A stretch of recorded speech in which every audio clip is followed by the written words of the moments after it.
ಪ್ರಕರಣದಲ್ಲಿ ಡಿಕೆಶಿಗೆ ನೋಟಿಸ್, ನಮಗೆ ಕಿರುಕುಳ ಕೊಡೋಕೆ ಹೀಗೆ ಮಾಡಿದ್ದಾರೆ. ದೆಹಲಿ ಪೊಲೀಸರ ನಡೆಯ ಬಗ್ಗೆ ಡಿಸಿಎಂ ಬೇಸರ. ಧಾರವಾಡದ ಅಪಘಾತದಲ್ಲಿ ಸಿಪಿಐ ಸಚಿವ ದಹನ, ಅವರ ಸಾವು ನಮಗೆಲ್ಲ ಆಘಾತ ತಂದಿದೆ. ಅಪಘಾತದ ಬಗ್ಗೆ ತನಿಖೆ ಮಾಡ್ತಾ ಇದ್ದೇವೆ ಎಂದ ಎಸ್ಪಿ ಗುಂಜನ್ ಆಡ್ಗ.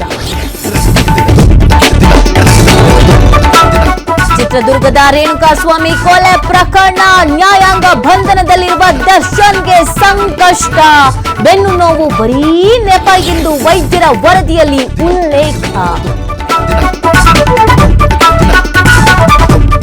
ಮಾದಕ ವಸ್ತುಗಳನ್ನು ನಿಯಂತ್ರಣ ಮಾಡಿದ ಹಿನ್ನೆಲೆ ಜೈಲರ್ ಸೇರಿದಂತೆ 3 ಸಿಬ್ಬಂದಿ ಮೇಲೆ ಆರೋಪಿಗಳಿಂದ ಹಲ್ಲೆ, ಕಾರವಾರ ಜಿಲ್ಲಾ ಕಾರಾಗೃಹದಲ್ಲಿ ಘಟನೆ.